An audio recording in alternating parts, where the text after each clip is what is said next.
Subscribe कर लीजिए, साथ ही बेल आइकन दबाना बिल्कुल मत भूलिएगा ताकि आप लोगों को हमारे सभी वीडियो की नोटिफिकेशन सबसे पहले मिल सके।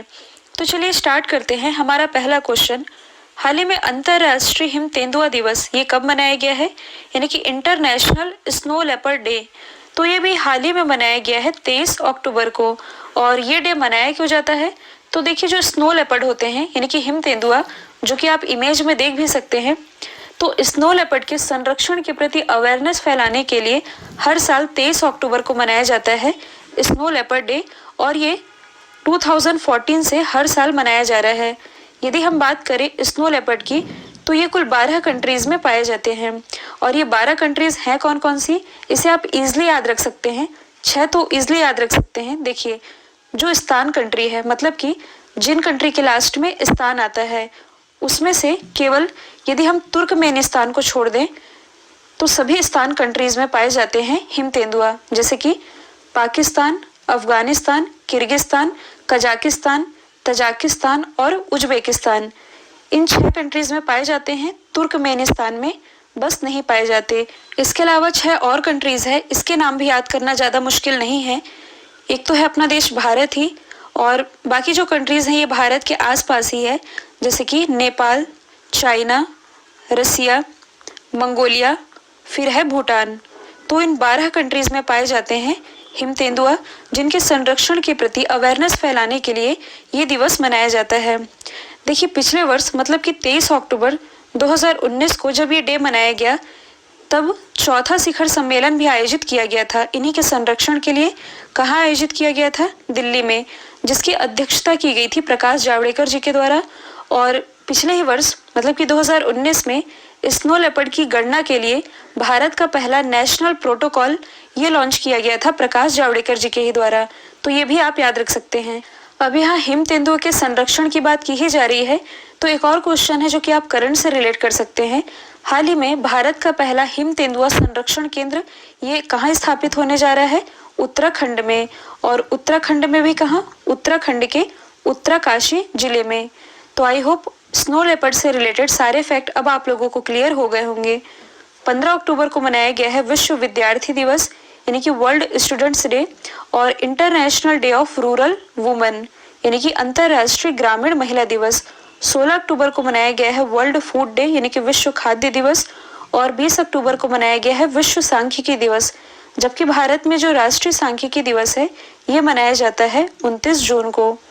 नेक्स्ट है, हाल ही में किस राज्य ने स्मार्ट ब्लैक बोर्ड योजना की शुरुआत की है, तो इसकी शुरुआत अभी हाल ही में की है तमिलनाडु गवर्नमेंट ने। और क्यों की है, तो शिक्षा का और बेहतर माहौल प्रोवाइड कराने के पर्पज से राज्य के लगभग 80,000 सरकारी स्कूलों में स्मार्ट ब्लैक बोर्ड योजना की शुरुआत की गई है।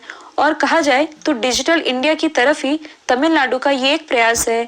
और इस योजना के तहत audio visual study content provide कराए जाएंगे, जिसे व्यापक रूप से पेन ड्राइव का इस्तेमाल करके क्लास में कंप्यूटर स्क्रीन में भी सिखाया जा सकेगा, जैसा कि आप इमेज में देख भी सकते हैं। तो सबसे पहले आप मैप में देख सकते हैं तमिलनाडु की लोकेशन। इसकी कैपिटल तो ये है चेन्नई। मुख्यमंत्री है एडापट्टी के पलानीस्वामी, जिन्हें कुछ समय पहले ही पॉल हैरिस फेलो सम्मान से सम्मानित किया जा चुका है। इसके अलावा यहाँ के जो राज्यपाल हैं ये है बनवारी लाल पुरोहित। जो तमिलनाडु है ये कॉन्ट्रैक्ट फार्मिंग लागू करने वाला भारत का पहला राज्य है। इसके अलावा हाल ही में एक रिपोर्ट जारी की गई है जिसके अनुसार बाजार कर्ज के मामले में तमिलनाडु रहा है टॉप पर। और कल ही मैंने आप लोगों को बताया था कि देशी पर्यटन के मामले में यदि देखा जाए, विदेशी पर्यटन के मामले में, तो जो तमिलनाडु है ये है टॉप पर, जबकि घरेलू पर्यटन के मामले में टॉप पर है उत्तर प्रदेश। नेक्स्ट है, हाल ही में किस आईएनएस को इंडियन नेवी में कमीशन किया गया है, तो ये भी हाल ही में शामिल किया गया है आईएनएस कावरती को। देखिए प्रेजेंट टाइम में जो हमारे नेवी चीफ है एडमिरल कर्मवीर सिंह, इन्होंने विशाखापट्टनम में देश में निर्मित 4 एंटी सबमरीन वारफेयर से आईएनएस कावरती को इंडियन नेवी में शामिल किया है। देखिए यहाँ बात की जा रही है आईएनएस की, तो हम कुछ अदर आईएनएस को भी डिस्कस करेंगे जो कि चर्चे में रहे हैं। पिछले ही साल जो आईएनएस खंडेरी है इसे भी इंडियन नेवी में शामिल किया गया। इसके अलावा आप लोगों ने एक और आईएनएस का नाम सुना होगा, आईएनएस कलवरी। जो आईएनएस कलवरी है इसे इंडियन नेवी में 2017 में ही शामिल किया जा चुका है। आईएनएस खंडेरी को पिछले वर्ष किया गया और अभी शामिल किया गया है INS कावरती को। देखिए, यदि हम बात करें INS विराट की, तो अभी हाल ही में INS विराट को गुजरात में ध्वस्त कर दिया गया है। मतलब कि इसने अपनी सर्विस पूरी कर ली, जिसके बाद इसे टाटा गुड बाय बोल दिया गया है। यदि हम बात करें INS सिंधुवीर की, तो ये इंपॉर्टेंट है क्योंकि ये इंटरनेशनल रिलेशन वाले क्वेश्चन से रिलेटेड है। जो अपना देश भारत है, ये म्यांमार कंट्री को INS सिंधुवीर सौंपेगा। और ये इंपॉर्टेंट इसलिए भी बन जाता है क्योंकि जब भारत म्यांमार को INS सिंधुवीर सौंपेगा, इसके बाद ये म्यांमार नेवी का पहला पनडुब्बी भी होगा INS सिंधुवीर। नेक्स्ट है, हाल ही में DRDO ने किस एंटी टैंक गाइडेड मिसाइल का फाइनल ट्रायल पूरा किया है? तो ये पूरा किया गया है नाग मिसाइल का। मैंने आप लोगों को पहले भी बताया है, ये जो नाग मिसाइल है एंटी टैंक गाइडेड मिसाइल है, जिसका फाइनल ट्रायल अभी हाल ही में राजस्थान के पोखरण फील्ड फायरिंग रेंज से किया गया है। देखिए, जो नाग मिसाइल है ये थर्ड जनरेशन यानी कि तीसरी पीढ़ी की ये एक एंटी टैंक गाइडेड मिसाइल है।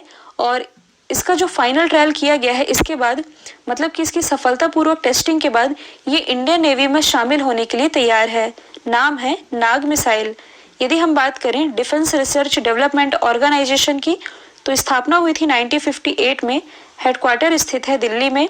और इसके जो अध्यक्ष हैं जी सतीश रेड्डी जी, इनका कार्यकाल भी बढ़ाया गया है और इन्हें अभी हाल ही में मिसाइल सिस्टम अवार्ड से भी सम्मानित किया जा चुका है। DRDO का मोटो तो ये है बलस्य मूलम विज्ञानम, जो कि संस्कृत में है। अब यहाँ मिसाइल की बात की जा रही है, तो आप अदर ऑप्शन को रिलेट कर सकते हैं, जैसे कि नाग ये है एंटी टैंक गाइडेड मिसाइल। मैंने आप लोगों को बताया था सेंट के बारे में, तो जो सेंट है ये भी एक एंटी टैंक गाइडेड मिसाइल ही है। और यहाँ सेंट की फुल फॉर्म बनती है स्टैंड ऑफ एंटी टैंक। जो रुद्र मिसाइल है ये एक एंटी रेडिएशन मिसाइल है, जबकि ब्रह्मोस ये एक सुपरसोनिक क्रूज मिसाइल है। नेक्स्ट है, हाल ही में किस राज्य ने BPL यानी कि बिलो पॉवर्टी लाइन, या इसे आप कह सकते हैं कि गरीबी रेखा से नीचे जीवन यापन करने वाले परिवारों के लिए YSR बीमा योजना की शुरुआत की है? तो इसकी शुरुआत अभी हाल ही में की गई है आंध्र प्रदेश गवर्नमेंट के द्वारा। और इस योजना के अंतर्गत जो भी लाभार्थी होंगे, उनकी फैमिली के किसी भी मेंबर की मृत्यु या फैमिली का कोई भी मेंबर यदि परमानेंट विकलांग हो जाता है, तो उसे बीमा कवर प्रदान किया जाएगा आंध्र प्रदेश गवर्नमेंट के द्वारा। इसके साथ ही पीड़ित परिवार को 10,000 रुपए तक की तत्काल वित्तीय सहायता प्रोवाइड कराएगी आंध्र प्रदेश गवर्नमेंट। तो सबसे पहले आप मैप में देख सकते हैं, ये है आंध्र प्रदेश की लोकेशन। और देखिए, जो आंध्र प्रदेश है ये 3 राजधानियों वाला भारत का पहला राज्य है। कुर्नूल, अमरावती और विशाखापट्टनम। यहाँ के मुख्यमंत्री तो ये हैं जगन मोहन रेड्डी, राज्यपाल है विश्वभूषण हरिचंदन। और देखिए, जो आंध्र प्रदेश का अमरावती है, यहाँ भारत का 25वां उच्च न्यायालय खोला गया है, जिसके मुख्य न्यायाधीश हैं JK माहेश्वरी। यदि आप जियोग्राफी वाले पोर्शन को रिलेट करेंगे, तो Shri Venkateswara national park, Papikonda national park, Rajiv Gandhi national park और कोरिंगा वाइल्ड लाइफ सेंचुरी, ये सभी स्थित है आंध्र प्रदेश में। अभी हाल ही में जो डूइंग बिजनेस इंडेक्स जारी किया गया, इसमें आंध्र प्रदेश ये रहा है टॉप पर। नेक्स्ट है, हाल ही में भारतीय वायुसेना की पहली महिला अधिकारी का निधन हुआ है, इनका नाम क्या है? तो देखिए, हाल ही में भारतीय वायुसेना की पहली महिला अधिकारी जिनका नाम रहा है विंग कमांडर विजय लक्ष्मी रमनन, इनका भी हाल ही में निधन हो चुका है। यदि हम बात करें इंडियन एयरफोर्स की, तो इसकी स्थापना हुई थी 1932 में, हेडक्वार्टर स्थित है नई दिल्ली में। अध्यक्ष हैं RKS भदौरिया, उपाध्यक्ष हैं HS अरोड़ा। अब इस क्वेश्चन में पहली महिला की बात की जा रही है, तो हाल ही में मतलब कि पिछले वर्ष भारत की पहली महिला IAS ऑफिसर का निधन हुआ, जिनका नाम है अन्ना जॉर्ज। हाल ही में भारत की पहली महिला DGP का निधन हुआ, जिनका नाम रहा कंचन चौधरी भट्टाचार्य। और कुछ दिन पहले मैंने आप लोगों को बताया था कि हाल ही में भारत की पहली महिला, मतलब कि भारत की ऐसी पहली महिला मुख्यमंत्री जो कि मुस्लिम रही हो, ये रही थी सईदा अनवरा तैमूर, जो कि असम की मुख्यमंत्री थी। देखिए, इसमें आप कंफ्यूज नहीं होइएगा, मैंने कहा है भारत की पहली मुस्लिम महिला मुख्यमंत्री जो कि थी सईदा अनवरा तैमूर, और इनका भी अभी हाल ही में निधन हुआ है। हाल ही में उत्तराखंड का पहला रामसर स्थल ये कौन बना है? तो ये भी हाल ही में बना है आसन कंजर्वेशन रिजर्व। अब यहाँ जो टर्म लिखा हुआ है रामसर स्थल, इससे आप क्या समझते हैं? तो इसका आप की पॉइंट हाईलाइट करिए रामसर। रामसर संधि के बारे में आप लोगों ने ज़रूर सुना होगा। तो देखिए ये एक अंतर्राष्ट्रीय संगठन है। 1971 में ईरान का एक शहर है, इसी का नाम है रामसर। इसी रामसर शहर में एक कन्वेंशन हुआ था जिसे रामसर कन्वेंशन के नाम से जाना जाता है। अच्छा, ये जो कन्वेंशन हुआ था ये क्यों हुआ था? तो देखिए जो आर्द्र भूमि या इसे आप कह सकते हैं जो वेटलैंड्स होते हैं उन्हीं के संरक्षण के लिए ये एक अंतर्राष्ट्रीय संधि है। और अभी भी हम बात करें कि आर्द्र भूमि ये होती क्या है, तो इसे आप एक लाइन में याद रख सकते हैं।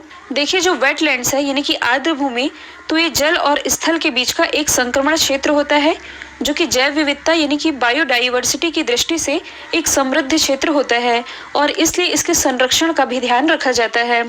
अब यदि हम बात करें कि भारत में कितने रामसर स्थल हैं, तो देखिए पहले तो भारत में रामसर स्थलों की संख्या 27 थी, लेकिन अभी हाल ही में मतलब कि जनवरी 2020 में ही द हिंदू में ये न्यूज़ आई भी थी कि हाल ही में भारत के 10 और नए स्थलों को रामसर कन्वेंशन के अंतर्गत वेटलैंड्स के रूप में मान्यता दी गई थी, जिसके बाद से भारत में वेटलैंड्स की संख्या ये बढ़ के हो गई थी 37। इनमें से मतलब कि अभी हाल ही में जिन 10 नए स्थलों को रामसर के अंतर्गत वेटलैंड्स की मान्यता दी गई, इसमें कुछ इम्पोर्टेंट है जैसे कि नंदू मद महेश्वर, ये स्थित है महाराष्ट्र में और ये महाराष्ट्र का पहला एरिया है जिसे वेटलैंड्स डिक्लेयर किया गया।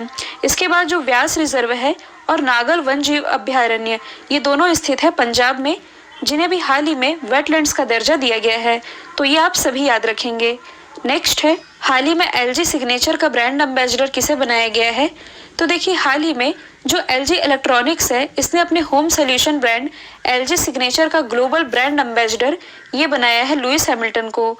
लुइस हैमिल्टन जो कि एक प्रसिद्ध रेसर हैं, ये बिलोंग करते हैं इंग्लैंड से और ये मर्सिडीज के ड्राइवर हैं। हाल ही में इनके द्वारा जीती गई कुछ इंपॉर्टेंट ग्रैंड प्रिक्स हैं जैसे कि हंगेरियन, स्टायरियन, ब्रिटेन और बेल्जियन ग्रैंड प्रिक्स। अब देखिए यहाँ हम रेसर की बात कर ही रहे हैं तो आप अदर ऑप्शन को रिलेट कर सकते हैं। हाल ही में जो वॉल्टरी बोटास है इन्होंने इस साल की पहली ग्रैंड प्रिक्स जीती है जिसका नाम है फॉर्मूला 1 ऑस्ट्रियन ग्रैंड प्रिक्स। और ये किसके ड्राइवर हैं? ये भी हैं मर्सिडीज के ड्राइवर और ये फिनलैंड से बिलोंग करते हैं। यदि हम बात करें मैक्स वेस्टअपन की तो ये रेड बुल के ड्राइवर है और ये बिलोंग करते हैं नीदरलैंड से। जबकि जो सेबेस्टियल वेटल हैं ये किसके ड्राइवर हैं? फेरारी के और ये बिलोंग करते हैं जर्मनी से।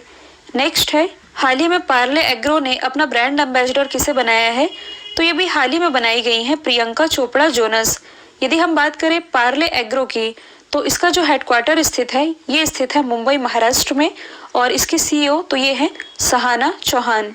देखिए हम बात कर रहे हैं प्रियंका चोपड़ा की, तो इन्हें 2019 में यूनिसेफ के द्वारा मानवतावादी पुरस्कार से सम्मानित किया गया था।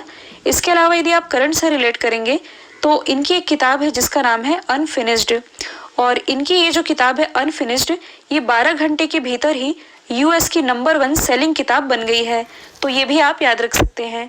यहाँ हम बात कर रहे हैं ब्रांड एम्बेसडर की, तो हाल ही में जो कियारा अडवाणी है ये बनाई गई है मिंत्रा की ब्रांड एम्बेसडर, जबकि मिंत्रा की ही ब्यूटी ब्रांड एम्बेसडर बनी है दिशा पाटनी। इसके अलावा मिंत्रा के डिजिटल ब्रांड एम्बेसडर ये बने हैं भुवन बम। यदि हम बात करें आयुष्मान खुराना की तो हाल ही में इन्हें बजाज आलियांस और अर्बन क्रूजर का ब्रांड एम्बेसडर बनाया गया है। नेक्स्ट है हाल ही में किस राज्य में माइक्रो एटीएम लॉन्च किया गया है? तो ये भी हाल ही में लॉन्च किया गया है मेघालय में। ये जो माइक्रो एटीएम है ये हाथ से चलने वाला एक उपकरण है जो कि विशेष रूप से ग्रामीण क्षेत्रों में रहने वाले लोगों तक बैंकिंग की आसान पहुंच प्रदान करने के लिए लॉन्च किया गया है। और किसके द्वारा लॉन्च किया गया है? मेघालय के जो मुख्यमंत्री है कॉनराड संगमा, इनके द्वारा। तो आप मैप में देख सकते हैं ये जो हमारा पूर्वोत्तर एरिया है यही है मेघालय। मेघालय की यदि हम बात करें तो इसकी कैपिटल क्या है? शिलोंग। और यदि आप करंट से रिलेट करेंगे तो हाल ही में मेघालय के शिलोंग में ही चेरी ब्लॉसम फेस्टिवल का आयोजन किया गया था। मुख्यमंत्री तो अभी मैंने बताया है कॉनराड संगमा। हाल ही में यहाँ के राज्यपाल बनाए गए हैं जिनका नाम है सत्यपाल मलिक। सत्यपाल मलिक ये पहले गोवा के राज्यपाल थे, लेकिन अब गोवा के राज्यपाल का एडिशनल चार्ज संभाल रहे हैं भगत सिंह कोश्यारी जो कि महाराष्ट्र के राज्यपाल हैं।